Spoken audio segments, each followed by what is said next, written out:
Hey guys, it's Gavin with Team Ironcore. I'm going to profile my other really fun deck that I like to play. It's also really competitive. I went X2 at a regional Louisville last format with it, and I changed up a few cards, and actually I got more powerful because of the ban list. One of my favorite decks of all time, Ninjas. Now this is not a normal Ninja deck. It's not like White Dragon Lockdown or Dark Side Morgue Lockdown. There's really no lockdown to it. It's more of a +1 variant, if you want to call it, like +1 Ninja or whatever. So like I really like this deck a lot. It creates a lot of advantage, and that's why the deck is so good. I've won a lot of duels with it. It only has a few bad matchups, and even then, like, you can usually play around it if you're smart enough. Also, my trap lineup is really strong, so there's usually not that many bad matchups. The only really bad one is Prophecies. So if you play any of those, just be careful and have good sides for them. That's all I can say. This deck I've been playing, it went really well. It's been playing really good. So welcome to my +1 Ninja hand artifact Traptrix deck thing, but no artifacts. I call it Will of Fire. Enjoy. Alright guys, as we're going through this deck profile, I really want to show you a little bit of theory behind every card I've been putting in. I put a lot of thought into it. It's going to run a lot like you might play Hat because of the way it runs. It's really, really good. It runs any +1 variant that you may like to play, and it's really strong, and it has a lot of advantage, and it can create a lot of interesting combos, and there's a lot of interesting things that the deck can do. So I just want to show you those as we go along. For the start of the deck, I run 3 Ninja Grandmaster Hanzo. He's the best card of the deck, in my opinion. He's a ninja, he's a warrior, he's 1800 attack, and he's level 4. So like everything in the deck is like he's your biggest beat stick. He gets over a lot of the attacks that you'd play against Hat or like other decks, because 18 is actually really strong right now. There's a kind of an attack gate in the game of Yu-Gi-Oh! And 16 is pretty much the limit right now. So if you can make over 16, like, that's pretty strong in my opinion. Also tutors for your ninjutsu art cards. In this build, I'm not actually playing Super Transformation. I really want to play it and put it in because it really gets rid of monsters and it can kind of control your opponent. But I haven't been able to find a dragon, dinosaur, or sea serpent that I actually want to play in the deck. Something that can actually summon itself or not be necessarily dead as a standalone card. So if you guys find any of those, let me know. Right now I'm just playing Transformation, and I'll show you why, because there's a really cool interaction that I discovered. So 3 Hanzos. 3 Upstart Golden Ninja.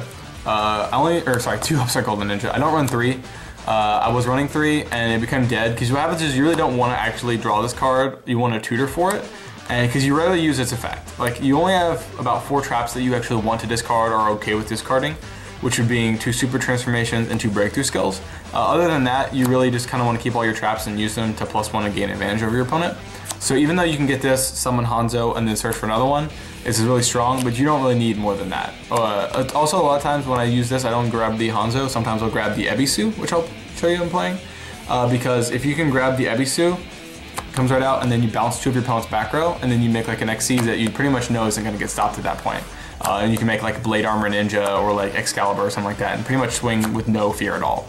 So these cards are really strong. I only do run 1 Ebisu because you don't really want to draw it at all, because it's got a low attack and its effect is kind of irrelevant standalone. So you pretty much always want to summon it off the upstart. So that's why I only run that. Also, it's okay if you tutor it with Hanzo, like off Call the Hunted, and then like normal summon it. That's completely fine play. Like, I do that a lot too. For the rest of the +1 engine, I run 3 Traptrix Myrmilio. This card is super strong. Obviously, every time you summon it, you get a trap, thins your deck out, and gets you advantage of traps. This deck used to just run like 22 traps or something in some of my earlier profiles, but I felt like it was too much because you would just draw that and you wouldn't draw your monsters. So this one actually acts very similar, because it'll actually get you into your traps, negs your deck, which means you can get into your better cards quicker, and then it actually sets you up for board advantage. So obviously this is the reason why everyone's been playing this card, and this card's so expensive. But it's really good. I like it a lot in this deck. Also, there's another interaction with it I'll tell you about right now. If you are going first and you can summon Hanzo, Hanzo will get you your trap, which is Transformation. Transformation is set, then your opponent goes, they do some stuff. They probably don't attack over it because they're playing Hat or something, and they just pass. You're in phase, you activate this card. This card says you can special summon a winged beast, insect, or beast out of your deck with a level equal to or 3 more. So what you do is you tribute this off, and then you summon Myrmillo. Myrmillo then's effect will actually activate and pop your opponent's back row. Not only that, you'll actually have Myrmillos on the board. So like, not only is this becomes a 1-for-1 into your Myrmillo, it gets you a pop advantage, so it makes +1, and then it makes your Diana alive, which we run 2 Diana right now. I was running 3 Diana, but I felt like I wanted to play a separate mini archetype instead, because even though the Dianas are so live, because anytime you draw this card, your Dianas are live because of your Millopes, I still felt like Diana was too much at 3, so I put it back down to 2. 3 was okay and it was nice, but you can still tutor this, rewind it with Emerald, and stack it with Lava Ball Chain, so it's not like you need to just draw into it. So there's definitely ways into getting into it. The reason I took out the Diana was because I decided to actually play the hands. I played the hands at the regional when I went X2 with it. I was very, very good at the regional, but I felt like it was usually you didn't want to summon this card because you already had advantage. With this one, I decided I wanted to play it because anytime, first off, this creates massive advantage, and it also creates board control. And it also makes your opponent have to play around it. So even if you're saying, oh, my opponent's just gonna knock it, my opponent's just gonna make a black ship or something like that to get over it, that's fine. If they're doing that, it means the rest of my players are completely fine and good and they'll go through. So this card actually stops your opponent, makes them have to play around it, and then there's only 4 cards in my deck, so the rest of my cards are completely unhindered. So that's why I like playing the hands. It also gives you a lot of outs of stuff. If your opponent makes a strong board and you're like, I don't really know what to do, you summon a hand and just kind of wipe it. It's really strong. Also, I felt like 3 was not necessary. First off, I run a lot of monsters to begin with, to be honest. I didn't want to up it too much. Also, you know, you can play back with Emerald and stuff. I was also running Dichotomy, but it was also very dead, even though I have so many different names. I felt like a lot of the names were okay in the graveyard, so I left them there. I played 1 Dark Morg because this card's super good. If you don't know what it is, look it up. I won't explain it to you. Basically, it can summon itself and actually summon itself because you usually have Hanzos and maybe Ebisus or like Emerald or something in your graveyard. And after a Sky Blaster Fortress thing comes out of the next set, you'll have that and it'll be another win. So you can summon this card if you do draw in your hand, which is why I don't mind playing this card because it's not completely dead in your hand. You can actually get off the summon. Also, when you do summon this, you can make this in your opponent's standby phase and they can't set cards, which means if you're playing against Hat or Gary or something like that, you probably just won the duel. So that's why I put this card in. It's really strong. Rhoda came to 2. Yes. So I'm going to play 2 Rhoda. It's amazing. Gets your Hanzo's first turn pretty much every time. Also, to confirm the fact that we have our Hanzos or whatever we need, we run 3 Dualities. Dualities is a really strong card. I felt like I almost always wanted to draw this. Obviously drawing multiples is bad, or revealing a second off of a duality is bad, but you want to get into your traps, and if you draw a hand of all monsters, you want to see a trap for sure, so this gets you into those cards. One of Book of Moon, it lets Murmillo and Hanzo and a few other of my cards resolve when their effects are going off, if they have Breakthrough Skull or Chance, something like that, so like, Book of Moon is just really strong. I love this card a lot. It also gets you over certain cards if you have problems, so I like it a lot. 1 Soul Charge. I was running 2, but I felt like I only needed 1. You do take a lot of damage, especially when ramming hands and stuff. So I felt like Soul Charge was slightly dead at times, so I decided to put a Call of Haunted instead of the 2nd Soul Charge. So this is the number I found to be good. Just 1 is fine. You can tutor it enough with your dualities, so it's okay. 1's fine. Onto our traps. We play 2 Art of Transformation. This card's good. You can tutor it. You can get out Murmillos. You can get out Dark Morgs, and it's a free card.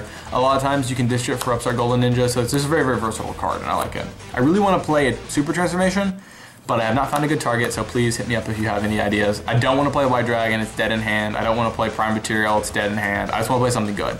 So hit me up if you have any ideas. 2 Traptrix, Trapple Nightmare, and a Bottomless. The Murmillo targets. I didn't think any more of this was necessary, like these are fine. Sometimes these can be dead, so like I think this is really all you need. I've actually debated about playing a Trapple in the main deck, like just Trapple, because it's kind of funny. I've actually debated about sliding it too, so I haven't decided on that, but this is the number I've come up with. And then I run the rest of the big 4, TT, Warning, and Compulse. I do like this card because you can Compulse your Hanzo back to your hand, and you can use Transformation next turn, which is really strong. Also, this allows you to like get Murmillos and like hands and stuff if they try to Bottomless it, so it's really good. It's very, it's a good reactive trap. You can just chain it to whatever. I played 2 Breakthrough Skills. Not only can you discard this card off of Upstart Golden Ninja and be completely fine, because it can activate Engrave, which is super good, but it's also a really good trap, stops effects. Effects are something that can be a problem, so this is something I put in there to stop those effects. I play 3 Fiendish Chain. I feel like this card is super strong. I like this better than Breakthrough Skill because it actually almost acts like a battle reactive trap and lets your opponent not be able to attack. So it kind of gives you good tempo. I know your opponent can just overlay with it, but they can also do the same thing with Breakthrough Skill, but they can also attack you. So I really like Fiendish Chain a lot. Also, and if you wanted to test out, I was also testing a build where I didn't run dualities, and instead I ran magic planners because I have a lot of continuous traps. If you want to try that, it's really good. I felt like Magic Planner was more of a standalone, or was not a good standalone card, whereas Duality, if you're top decking, is amazing.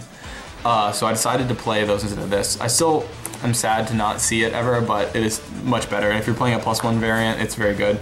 If you want to play something that's more like derpy ninjas, play the Magic player. It's just way too strong. At the main deck, 2 Vanity's Emptiness.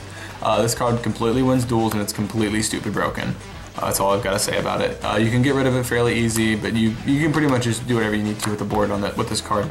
So this card's just really good. Stops lots of decks. And lastly, I play 2 Call of the Haunted. This card is amazing. Lets you chain Darkside Morgue back to the field. So if your opponent tries to summon a hand and attack over your Darkside Morgue, they pop it. You're like, okay, it's good. They go to main phase 2. You activate Call of the Haunted again, and like before they can set any cards, like you have the Darkside Morgue back on the field. They can't do anything about it. It also gets back Murmillos to pop your opponent's cards to plus advantage, and you get back Hanzos to tutor your deck for ninjas for more advantage. So this card is very, very good, very strong, and it pretty much gives you over anything you need. So I like Call of the Haunted a lot. The extra deck is slightly irrelevant. I only play a few cards of this. I'll separate these so you guys know what I've actually played and what I haven't. First off, we play Ivagishki Mirogeist. Love this card to death. Completely versatile and is really good if you can think about how important it is for your opponent to have certain cards in their deck and graveyard. It's super good against Geargate. Even though they tutor, it'll go back in their deck instead of their grave, so it makes their marks 2 pretty dead. It makes a lot of things really good. Obviously good against hands. I like this much better against hands than I do Dweller, because you can swing, see if it's something you actually want to kill before you use its effect, and then you can use its effect after you find out what it is. So that's why I like this card a lot better. It is much more versatile. I play 1 number 50 Black Ship. Black Ship is super good, really good under Soul Charge, a bunch of stuff like that. The card gets over lots of other cards. It's really, really interesting. Augusto Emerald, cycles your stuff back in, super strong, love this card, draws are good. Gaga Cowboy, I made this 3 times yesterday at my locals, and it just wins games. I went X1 at my locals, by the way, if anyone's wondering. The deck's strong, I like it a lot. It basically plays like Hat, except for you don't have the artifacts in there, which I like a lot, because I never liked the artifacts engine. 1 Corrigan, the Anti-Luminescent Knight. Super good card. You just put this on the board and your opponent can't MST your back row. Or you can force your opponent to MST one of their back row, you can force them to MST your transformation that you don't need right now, or a dead card. I've even had it used against like a Raikou. I did my opponent's Raikou. I've done a bunch of stuff with this card. So like this card's really, really, really good. And I love it. You just put it on the board and it makes your opponent have to think about lots of crap. And so I like it a lot. Play 1 Blade Armor Ninja. Super good card. Blade Armor wins a lot of games. There's lots of ninjas in the deck too, so that's interesting. If you're playing White Dragon, you have to put like 2 of this because it can make White Dragon attack twice. So this card is really strong. 101. I make this card a decent amount. It's nice because it acts like a Mace Stroke and it doesn't die. I rarely steal cards because my opponent has cards on the field that I need to steal.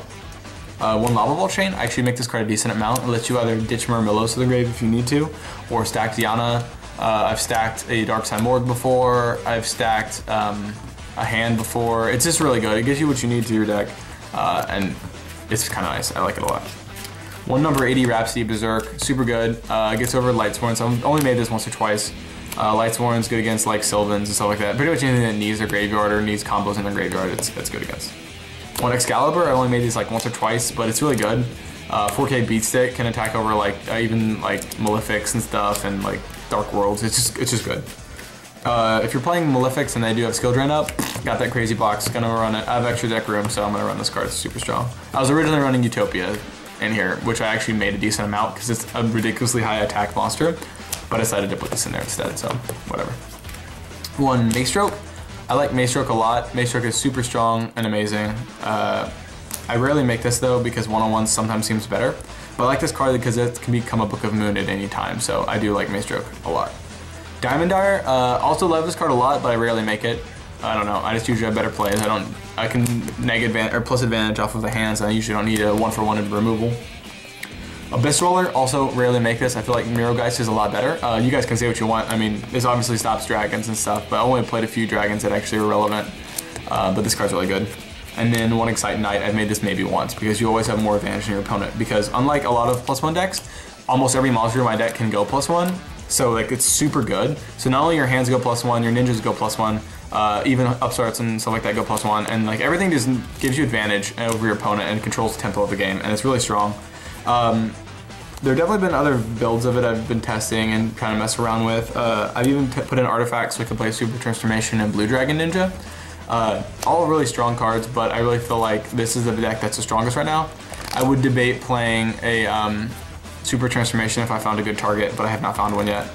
Also, if you guys are wondering about my side deck, I'm not going to show you it just because someone of my locals could see it. I don't want them to know exactly what I'm siding. But basically, I am siding some hand traps. I like hand traps a lot. I'm siding a few, a name changer, so like either Zombie World or DNA Surgery. Those are really good. And I'm definitely siding Deep Dark Trap Hole. Deep Dark Trap Hole can be searched for Murillo and becomes a bottomless for dragons and like Sylvans and stuff. So I run that card and it's really good. Yep, so that's pretty much my profile. It's my fun deck. I've actually been playing with this as my competitive build for a little while until the next pack releases. Even then, it might actually be good against Shaddolls. Who knows? I'll mess around with some builds. Thanks for watching, guys. Please enjoy. This deck is good.